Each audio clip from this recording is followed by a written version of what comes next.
Hey friends, this is Miss Hafiza और हम discuss करने वाले हैं चैप्टर 3 ऑफ आईपीसी जो पनिशमेंट्स के बारे में बात करता है, जिसे हिंदी में हम सज़ा कहते हैं। किसी ऑफेंडर को कोर्ट किस तरीके की पनिशमेंट्स दे सकता है वो इस चैप्टर में बताया गया है।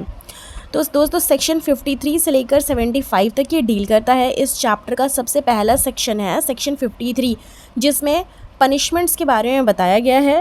पहला पनिशमेंट है डेथ, जो सेक्शन 54 में बात करता है।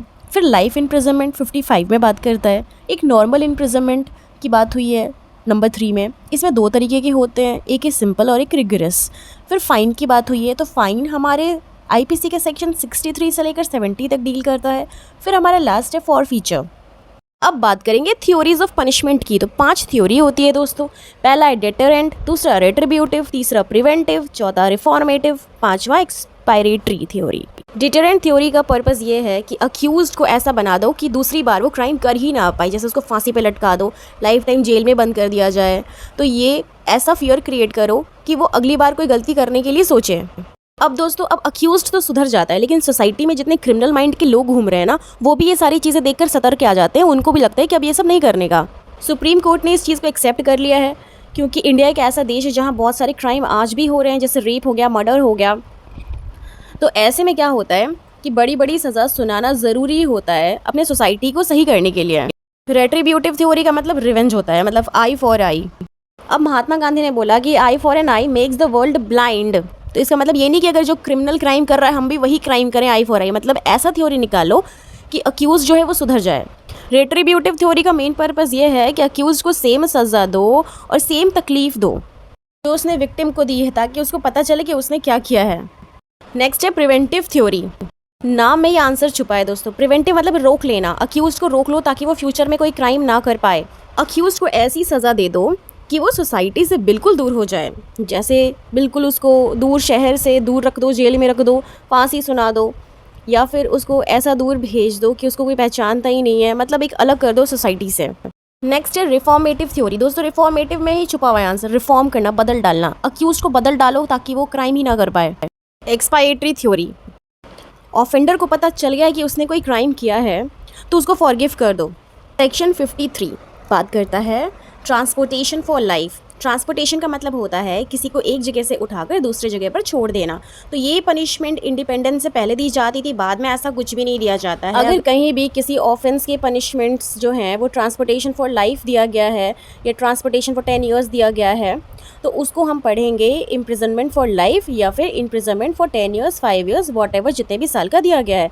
लेकिन अगर थोड़े साल के लिए या कुछ महीने के लिए है, अगर ट्रांसपोर्टेशन लिखा गया है, दिया गया है पनिशमेंट, तो हम उसको ओमिटेड मानेंगे, उसको डिलीट मानेंगे। सेक्शन 54 बात करता है commutation of sentence of death. Commutation का मतलब होता है किसी की सज़ा को कम करना, कम्यूट करना। अगर आपने कॉन्स्टिट्यूशन पढ़ा है तो कॉन्स्टिट्यूशन में प्रेसिडेंट के पास पावर होती है किसी की भी सज़ा को कम करना या फिर उसको क्षमा दे देना। तो ये सारे पावर्स प्रेसिडेंट के पास होती है।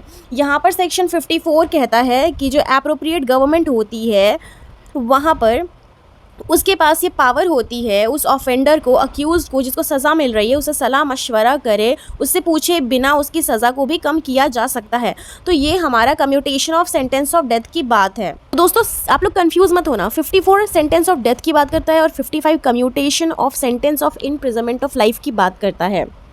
अगर किसी को लाइफ इम्प्रिजनमेंट दिया गया है तो ऑलमोस्ट दोनों ही सेक्शन सेम है। यहाँ पे डेथ सेंटेंस की बात की गई है, यहाँ पे इम्प्रिजनमेंट फॉर लाइफ की बात की गई है कि किसी को आजीवन कारावास दिया गया है, तो सेम एप्रोप्रिएट गवर्नमेंट जो है उससे पूछे बिना उसकी पनिशमेंट को कम कर सकता है।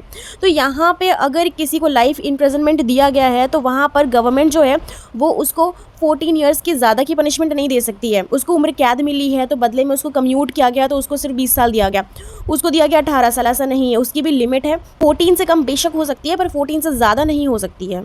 Section 57 fraction of terms of punishment. इसका मतलब होता है to calculate the time period. कुछ ऑफेंस होता है जैसे जहाँ लाइफ इम्प्रिजनमेंट दिया जाता है वहाँ ये नहीं है कि वो आखिरी सांस तक वो जेल में रहे, वहाँ पे कितना टाइम पीरियड उसे अपने जीवन का जेल में बिताना पड़ेगा, उसको फ्रैक्शन बोलते हैं। कैलकुलेट किया जाता है कि उसे इतना साल तक जेल में बिताना पड़ेगा। नेक्स्ट सेक्शन 30 सेंटेंस में बी होली और पार्टली रिगरस और simple.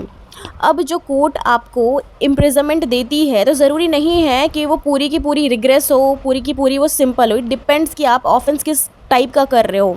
Section 63 amount of fine. कुछ ऐसे ऑफेंस होते हैं जहाँ पे फ़ाइन का अमाउंट जो है वो डिटरमाइन नहीं होता है कि भाई कितना अमाउंट फ़ाइन के रूप में देना है। आपने जैसा ऑफेंस किया है उस हिसाब से आपको अमाउंट पे करना पड़ेगा। अब section 54 sentence of imprisonment for non payment of fine. आपने ऑफेंस देखे होंगे, वहाँ पे पनिशमेंट लिखी होती है। बहुत सारे ऑफेंसेस में लिखा होता है इम्प्रिजनमेंट और फाइन या फिर इम्प्रिजनमेंट एंड फाइन, यानी उस ऑफेंस में उसको इम्प्रिजनमेंट दिया जा सकता है या फाइन या फिर दोनों लगाया जा सकता है। तो अगर किसी पर्सन पर इम्प्रिजनमेंट या फाइन या कुछ भी इस तरीके का उसको पनिशमेंट दिया जा रहा है, वो फ़ाइन अगर नहीं पे कर पा रहा है तो ऐसे सिचुएशन में उसका जो इम्प्रिजनमेंट है वो एक्सटेंड किया जा सकता है। ये हमारा सेक्शन 64 कहता है। सेक्शन 65 बात करता है limit to imprisonment for non payment of fine when imprisonment and fine awardable. अब ये सेक्शन लिमिट बताता है जो वो फाइन नहीं पे कर पा रहा है तो उसका इम्प्रिजनमेंट कितने और समय के लिए आप बढ़ा सकते हो, ये लिमिट की बात करता है। यहाँ बताया गया है 1/4 ऑफ मैक्सिमम पनिशमेंट, उसकी जो मैक्सिमम पनिशमेंट है उसकी 1/4 उसको बढ़ाया जा सकता है पनिशमेंट। अब बात करते हैं section 67 imprisonment for non payment of fine when offence punishable with fine only. अगर आपके ऑफेंस की पनिशमेंट सिर्फ फाइन है और आप फाइन नहीं पे कर पा रहे हो तो आपको कितने इम्प्रिजनमेंट मिलेगी। So simple imprisonment not regress, मतलब ऐसे ऑफेंसेस में आपको सिर्फ सिंपल इम्प्रिजनमेंट ही दी जाएगी। अगर आप फाइन नहीं पे करते हो तो रिग्रेस नहीं दे सकते उसमें हम पनिशमेंट। तो यहाँ पे हमने डिवाइड कर दिया है। 50 रुपये का फ़ाइन है, आपने पे नहीं किया तो 2 महीने का जेल होगा। 100 रुपये अगर आपने पे नहीं किया तो 4 महीने आपको जेल में रहना पड़ेगा, या उससे ज़्यादा अमाउंट है तो आपको 6 महीने से ज़्यादा की आपको इम्प्रिजनमेंट नहीं दे सकते, चाहे आप 100 से ज़्यादा ही क्यों ना हो। Section 68 imprisonment to terminate on payment of fine. तो जैसे ही आप फ़ाइन पे कर देते हो, अगर आपके पास फ़ाइन का ही पनिशमेंट है, अगर आप जैसे फ़ाइन पे कर दोगे तो वो तुरंत आपका जो इम्प्रिजनमेंट है वो टर्मिनेट हो जाएगा, ख़त्म हो जाएगा। सेक्शन 69 कहता है termination of imprisonment on payment of proportional part of fine. अब आपको मिल गई है 6 महीने की सज़ा। फॉर एग्ज़ाम्पल, अगर आपने तुरंत फ़ाइन पे नहीं करा लेकिन 1 महीने बाद 2 महीने बाद आपके पास पैसे आ गए, आप फ़ाइन पे कर देते हो, तो आपकी जितनी बची हुई पनिशमेंट होगी 100 में से अगर आपने 30% काट लिया तो वो प्रोपोर्शनल निकाल कर आपको वो हटा दिया जाएगा। Section 70 fine leviable within 6 years और during imprisonment death not to discharge property from liability. ये कहता है कि अगर किसी पर्सन पर इम्प्रिजनमेंट के साथ साथ फ़ाइन भी इम्पोज किया गया है तो जो फ़ाइन है, सपोज करिए कि उसका इम्प्रिजनमेंट चल रहा है लेकिन उसने अभी तक अपना फ़ाइन पे नहीं किया है, तो क्या होगा, इम्प्रिजनमेंट के 6 साल के अंदर अंदर तक उसे फ़ाइन पे करना पड़ेगा। अगर उसके इम्प्रिजनमेंट 6 साल से ज़्यादा की है तो जब तक उसका इम्प्रिजनमेंट ओवर नहीं हो जाता तब तक वो कभी भी अपना फ़ाइन पे कर सकता है। लेकिन एक सिचुएशन यहाँ आती है कि सपोज़ करिए इम्प्रिजनमेंट के दौरान उस पर्सन की डेथ हो जाती है, तब भी क्या उससे फ़ाइन लिया जाएगा? तो आंसर है कि यस, तब भी हम उससे फ़ाइन लेंगे। अगर वो मृतक की प्रॉपर्टी है, मरे हुए इंसान की प्रॉपर्टी है, तो उससे वसूल लिया जाएगा। तो ये सेक्शन 70 कहता है। सेक्शन 71 इंपॉर्टेंट है, limit of punishment of offence made up for several offences. कोई एक ऑफेंस है, बहुत डिफरेंट एक्टिविटीज़ या पार्ट से मिलकर बना है, कई सारे छोटे छोटे ऑफेंसेस से मिलकर बना एक ऑफेंस बना है जिसके कई पार्ट्स रहे हैं, तो ऐसे सिचुएशन में क्या मैक्सिमम पनिशमेंट रहेगी उस ऑफेंस के लिए, ये सेक्शन 71 कहता है। इसमें 2 इलस्ट्रेशंस भी दी गई है जो बहुत इंपॉर्टेंट है। तो पहला इलस्ट्रेशन है कि ए जेड को 50 बार पीटता है, तो क्या ए को उसके हर सिंगल एक्ट के लिए, हर थप्पड़ के लिए उसको पनिश किया जाएगा? अगर इस तरीके से पनिशमेंट देने लग जाए तो 50 स्ट्रोक्स की पनिशमेंट बहुत ज़्यादा हो जाएगी, उसकी लाइफ खत्म हो जाएगी, लेकिन पनिशमेंट खत्म नहीं होगी। लेकिन ऐसा नहीं है, हम ए को वॉलंटरली कॉजिंग हर्ट, जो उसने 50 बार थप्पड़ मारा है, वो हर्ट कॉज करा है, तो हम ए को पनिश करेंगे वॉलंटरली कॉजिंग हर्ट के लिए, ना कि उसके सिंगल एक्ट के लिए। तो दूसरा इलस्ट्रेशन है कि ए जेड को पीटता है, तो बीच में वाई आ जाता है तो वो वाई को भी पीट देता है।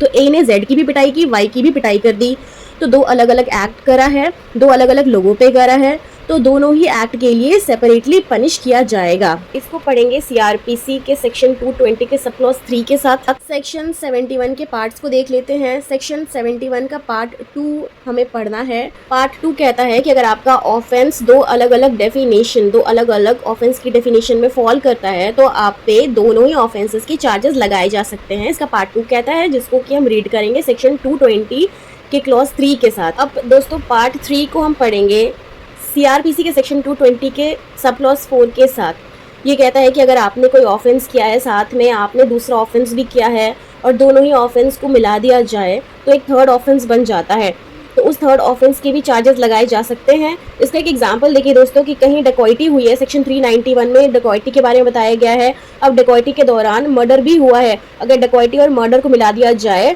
तो डकैती विथ मर्डर एक ऑफेंस बनता है जो हमारे सेक्शन 396 में दिया गया है। उन लोगों पर डकैती विथ मर्डर का भी चार्जेस लगाया जा सकता है।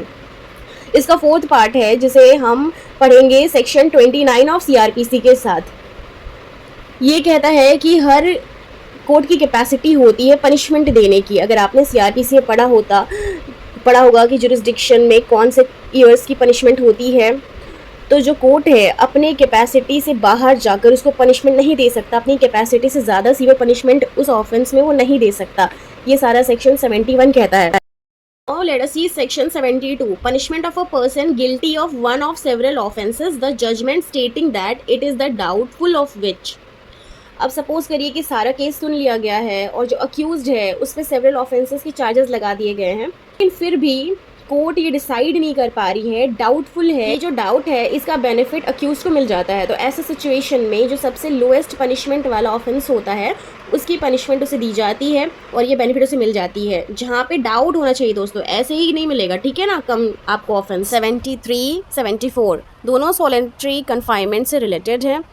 ये ऐसा कन्फाइनमेंट होता है जब अक्यूज्ड पर्सन उसको जो बाकी के अक्यूज्ड हैं उनसे आइसोलेट कर दिया जाता है, मतलब उनको अलग कर दिया जाता है।